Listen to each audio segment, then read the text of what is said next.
क्या हाल है? उम्मीद करता हूँ खैरियत से होंगे। तो आज हम शुरू कर रहे हैं। पहले मैं अपना तारुफ करा दूँ। मेरा नाम गुलजार अली है और आप मुझे देख रहे होंगे द केमिस्ट्री क्लासरूम चैनल। ठीक है, इस पे हमने एक सिलसिला शुरू किया हुआ है जो पीएमसी का सिलेबस है। वो सारा केमिस्ट्री का पोर्शन मैं अपलोड करना चाह रहा हूँ और उसी सिलसिले की एक कड़ी में आज मैं फिर आपके पास हाजिर हुआ हूँ। अगर सुबह में देख रहे हैं तो गुड मॉर्निंग, अगर दोपहर में देख रहे हैं तो good evening, good afternoon, good noon, शाम में देख रहे हैं तो गुड इवनिंग और रात में देख रहे हैं तो गुड नाइट। ठीक है, तो हम लेक्चर शुरू कर रहे हैं। ठीक है, तो आज हम जो टॉपिक पढ़ेंगे वो है क्वांटम नंबर्स। ठीक है, कितने क्वांटम नंबर हैं, क्या है, कैसे कैसे सवाल बन सकते हैं, क्या हम इसका सारा आज डिस्कस करेंगे। तो ज़्यादा बातें करने के लिए हम हेडिंग देते हैं क्वांटम नंबर्स। ठीक है, क्वांटम नंबर्स जैसे जमा से लग रहा है कि कोई नंबर होगा। अब ये क्या है? ये ऐसे नंबर्स का कॉम्बिनेशन है जो इलेक्ट्रॉन को पूरे तरीके से डिफाइन करते हैं। तो इसकी definition, set of 4 numbers that describe electron completely। 4 numbers का ऐसा कॉम्बिनेशन जो इलेक्ट्रॉन को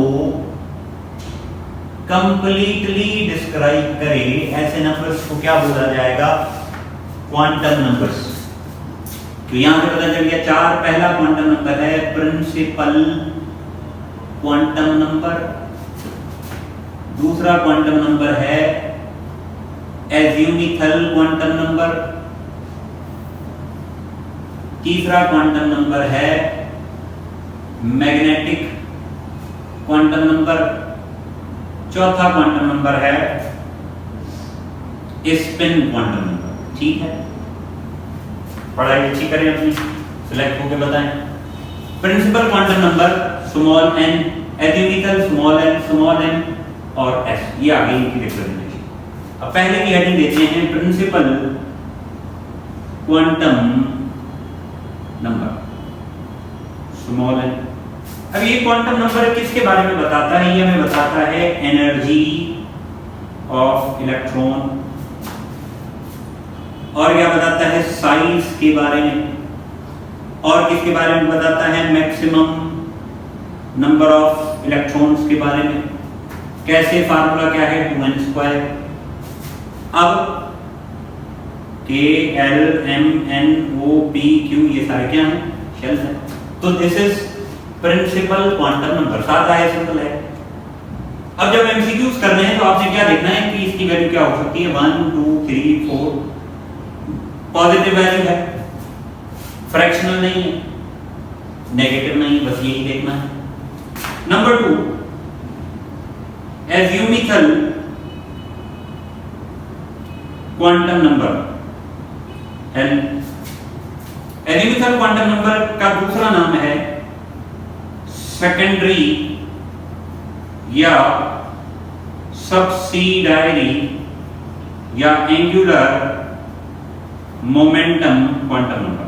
ठीक है, ये क्या बताता है? बहुत दफा ये सवाल आ चुका है एंट्री टेस्ट में, मैनी टाइम्स मैं लिख भी देता हूं कि एज़्यूमिथल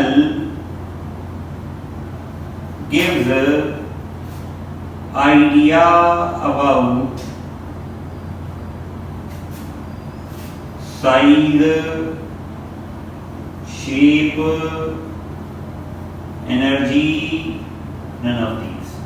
शेप ऑफ ऑर्बिटल का पता कौन देता है?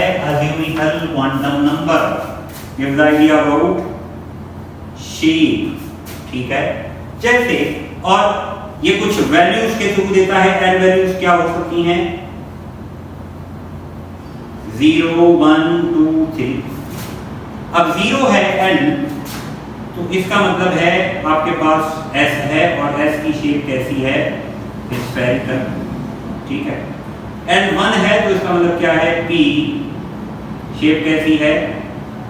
डंबल, L2 तो D शेप डबल डंबल, आ रही डबल डंबल, और L3 है तो F है और F की शेप कॉम्प्लेक्स मानी जाती है। अब आपने क्या करना है, मेरे साथ 2-3 दफा बोलना है, 0 1 2 3 बोलो, 0 1 2 3 SPDF, 0 1 2 3 SPDF, SPDF 0 1 2 3 0 1 2 3 SPDF, ठीक है। अब अगर कहीं पे L लिखा हुआ हो 0 तो आप मान लेंगे ये S है, या कहीं पे S लिखा हुआ है तो आप मान लेंगे L 0, ठीक है। 1 लिखा हुआ है तो P, 2 लिखा हुआ है तो D। अब नंबर ऑफ सब शेल्स किसी में निकालने हैं तो उसका फार्मूला क्या है, L equal to 0 to n-1, ठीक है, 0 to n-1। किसी शेल में कितने सब शेल होंगे ये उसका फार्मूला है। मान लो जैसे 4 शेल है, हमें मालूम करना है कि 4 शेल में कौन है सब शेल, कितने हैं सब शेल। तो अब देखो क्या तरीका है, 0 to n-1। सबसे पहले आप निकालेंगे n-1 मींस 4 - 1, 4 - 1 के आगे 3। अब इसको शुरू करना है 0 से, तो 0 1 2 3।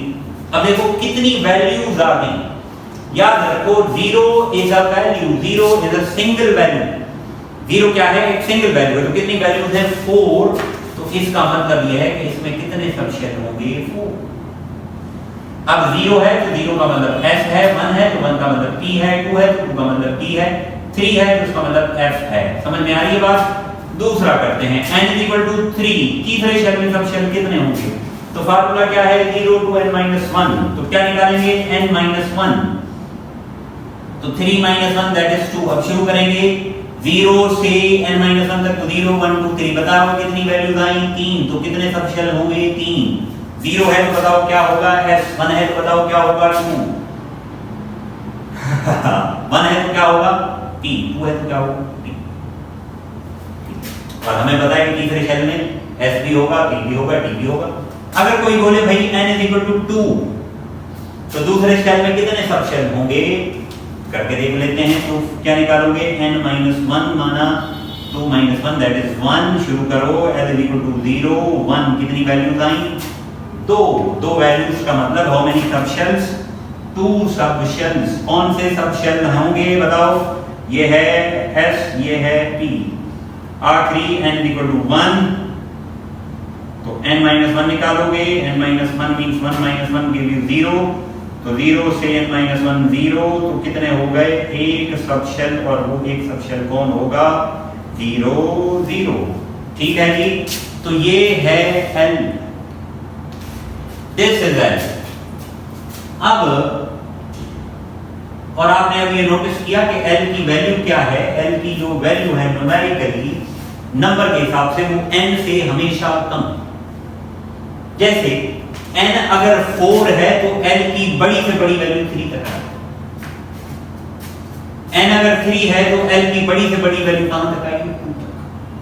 n 2 है तो L की बड़ी से बड़ी वैल्यू 1। ये बात ध्यान में रखिए, नेगेटिव नहीं है और हमेशा क्या है, कम है। तो यहां मैं लिख दूं कि L is less than n या n ग्रेटर। तो number 3, magnetic quantum number. Magnetic quantum number को जाहिर करते हैं स्मॉल m से। ठीक है जी, मैग्नेटिक क्वांटम नंबर क्या बताता है हमें, ओरिएंटेशन के बारे में। ओरिएंटेशन के बारे में, ओरिएंटेशन को आप यूं समझें, नंबर ऑफ ऑर्बिटल्स। ओरिएंटेशन का मतलब है प्लेसमेंट इन स्पेस। मान लो ये मार्कर यूं पड़ा हुआ है, ये यूं भी हो सकता है, ये यूं भी हो सकता है, माना x एक्सिस पे भी हो सकता है, y एक्सिस पे भी हो सकता है, z एक्सिस पे भी हो सकता है, या इन्हीं x एक्सिस में किसी के बीच में भी हो सकता है। ठीक है, अब इसकी कैसे वैल्यूज निकालें, तो इसका एक फार्मूला है, m = -L 0 to +L। या इसको मैं शॉर्ट करके लिखूं तो ये होगा m = 0 या ±L to 0, ऐसे कर लो। ठीक है, चलो शुरू करते हैं हम F से। F के लिए n की वैल्यू क्या है 3, तो अब m कहां से शुरू करोगे, m होगा प्लस माइनस 3 इंक्लूडिंग 0। तो देखो क्या होगा -3 -2 -1 0 +1 +2 +3। Count how many numbers are there, how many numbers are there, गिन लो 1 2 3 4 5 6 7। तो 7 ओरिएंटेशन हैं या 7 ऑर्बिटल हैं। अब मुझे ये बताओ इन तीनों में से, इन सातों में से कौन बड़ा कौन छोटा, which is big which is small. ये छोटा है ये बड़ा है। अगर आप ऐसा सोच रहे हैं तो गलत सोच रहे हैं, ठीक है। क्यों, क्योंकि ये नंबर नहीं है, ये ऑर्बिटल है। याद रखो every single value m is a single orbital. Single value of m is a single orbital. m की हर एक वैल्यू एक ऑर्बिटल है। m-3 माना एक ऑर्बिटल, m-2 माना एक ऑर्बिटल, m0 माना एक ऑर्बिटल, m+3 भी एक ऑर्बिटल। एक ऑर्बिटल तो कितने इलेक्ट्रॉन होंगे 2। अगर यहीं पे मैं लिखूं कि d माना है =2, तो क्या बनेगा m -2 -1 0 +1 +2। काउंट कितनी आ गई वैल्यूज भाई, हेलो मेरे भाई, देखो कितनी हो गई 5। अगर यहीं पे मैं लिखूं p का मतलब है m 2 l 1, तो क्या होगा m -1 0 +1। कितनी वैल्यूज हो गई 3। अगर मैं लिखूं s l 0, तो क्या होगा m 0। कितनी वैल्यूज हो गई सिर्फ 1। तो एक ऑर्बिटल। तो समझ में आया कि m की वैल्यू का मतलब क्या होगा, एक ऑर्बिटल होगा। m की वैल्यू का मतलब क्या होगा, सिर्फ एक ऑर्बिटल। उसके बाद चौथा क्वांटम। और दूसरा आप देखें कि यहां जो भी वैल्यू m की है वो l की वैल्यूज का प्लस माइनस इंक्लूडिंग 0, ठीक है। चौथा है स्पिन क्वांटम नंबर। अब इलेक्ट्रॉन की दो किस्म की स्पिन हो सकती हैं, एक क्लॉकवाइज, दूसरी एंटी क्लॉकवाइज। +1/2 -1/2। बस यही बातें आपने ध्यान में रखनी है, ठीक है। अब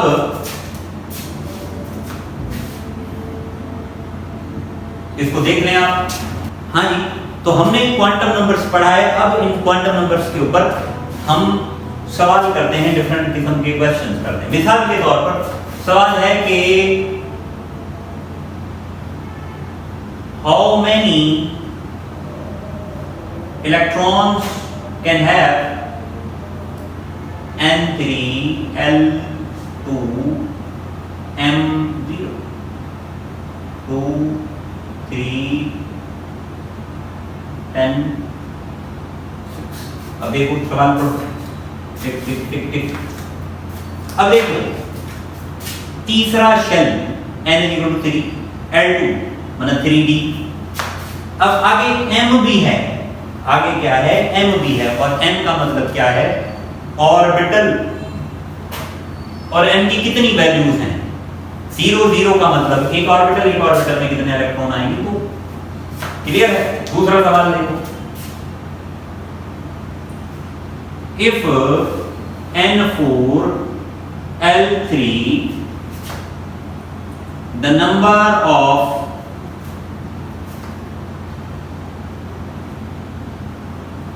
m values 5 10 14 none of these। अब देखो n है 4 l है 3, l3 का मतलब क्या है f। तो l3 का मतलब f, तो इसका m वैल्यू क्या निकलेगा -3 से +3 के बीच में, -3 से +3 के बीच में। तो क्या इसको मैं ऑप्शन को एक को चेंज कर दूं, नन ऑफ दीस है, चलो ठीक है। -3 से +3 के बीच में तो क्या होगा 1 2 3 4 5 6 7। कितनी वैल्यूज निकलेंगी 7। समझ में आ रही बात। इसके अलावा देखो if n is equal to 4 l is equal to 2 m is equal to 0 1 plus how many electron can have these quantum numbers 2, 4, 6, 10। अब देखो पढ़ो, N4 माना चौथा शेल, L2 माना D, D पर पहुंच गए, आगे आ गया M, M वैल्यू जहां भी आ जाए इसका मतलब है एक ऑर्बिटल। M की हर एक वैल्यू का मतलब क्या है? एक ऑर्बिटल। अगर M की कितनी वैल्यूज हैं देखो, 2, तो 2 ऑर्बिटल में एक में कितने आएंगे? 2, तो 2 में कितने आएंगे इलेक्ट्रॉन? 4। समझ में आ रही बात या कंफ्यूजन है कोई? एक और सवाल देखो, if n is equal to 3, L is equal to 2, the electron that have clockwise spin 5, 10, 7, 6। अब देखो N3 L2 L2 का मतलब है D। अब आगे M के बारे में कुछ नहीं है, ठीक है, तो मींस D में देखेंगे। लेकिन आगे सवाल है कि क्लॉकवाइज स्पिन। अब D में इलेक्ट्रॉन कितने आते हैं मेरे भाई बताओ? D में इलेक्ट्रॉन आते हैं 10, तो उस 10 में क्या होगा? 5 की स्पिन क्लॉकवाइज होगी, 5 की स्पिन क्या होगी? एंटी क्लॉकवाइज, तो क्या होगा? 5। ठीक है, सेम केस यहां पे मैं लिखूं कि which set of quantum numbers is are not possible। Quantum number का कौन सा सेट पॉसिबल नहीं है? मैं लिखूं n, l, m स्पिन। अब ऑप्शन मान लो ये a, ये b, ये c, ये t, 4, 3, -2 + 1/2, 4, 2 + 2 -1/2, 3, 0, 0 + 1/2, 4, 4 -3। देखो कौन से पॉसिबल है। अब पॉसिबल नॉट पॉसिबल में आपने क्या देखना है कि सबसे पहले तो आप स्पिन चेक करने फालतू की स्पिन से सेट है 1/1/1/1 माना स्पिन में गड़बड़ नहीं। अब शेल चेक करें, शेल n सालों का सही। अब n और l में क्या देखना है आपने? n और l में आपने ये देखना है कि n और l बराबर नहीं होने चाहिए, l हमेशा छोटा होना चाहिए। n और l बराबर नहीं होने चाहिए, l हमेशा छोटा होना चाहिए। यहाँ देखो छोटा है, ओके है, ओके है, ओके है, ये गड़बड़ आ गई, ये गड़बड़ आ गई, तो इसका मतलब ये पॉसिबल नहीं है, ये करेक्ट। ठीक है, और आगे देख लें, छोटा है ये L3 तो m क्या होगा? -3 + 3 के बीच में, L2 तो -2 + 2 के बीच में, 0 तो 0, तो ये आपका ऑप्शन सही है। समझ में आ रही बात? तो हमने आज सवाल किए क्वांटम नंबर से रिलेटेड, तो आई होप आपको समझ में आया होगा। ठीक है, तो इसको नोट करें। हाँ जी स्टूडेंट्स, तो आज के लेक्चर में हमने देखा और हम देखेंगे कि क्वांटम नंबर्स क्या होते हैं। हमने पढ़ा कि भाई क्वांटम नंबर्स 4 नंबर्स का कॉम्बिनेशन है, जिसमें प्रिंसिपल भी आएगा, अज्यूमिथल भी आएगा, मैग्नेटिक भी आएगा और स्पिन भी आएगा। फिर हमने किया कि भाई अगर प्रिंसिपल क्वांटम नंबर है तो अज्यूमिथल का के साथ उसका क्या रिलेशन है, अज्यूमिथल का मैग्नेटिक के साथ क्या रिलेशन है। फिर हमने पॉसिबल नॉट पॉसिबल वाले भी सवाल किए, और फिर हमने देखा कि अगर m वैल्यू गिवन है तो m वैल्यू से हम इलेक्ट्रॉन्स तक किस तरह पहुंचेंगे, हम l वैल्यू से इलेक्ट्रॉन्स तक किस तरह पहुंचेंगे, और इस तरह के बहुत सारे सवाल जो क्वांटम नंबर से रिलेटेड हो सकते हैं या जिनमें आपको मसला हो सकता है, वो सारा कुछ हमने इस लेक्चर में डिस्कस किया है। तो आप इस लेक्चर को ध्यान से, गौर से, अटेंटिव होकर देखें। ठीक है, थैंक यू वेरी मच।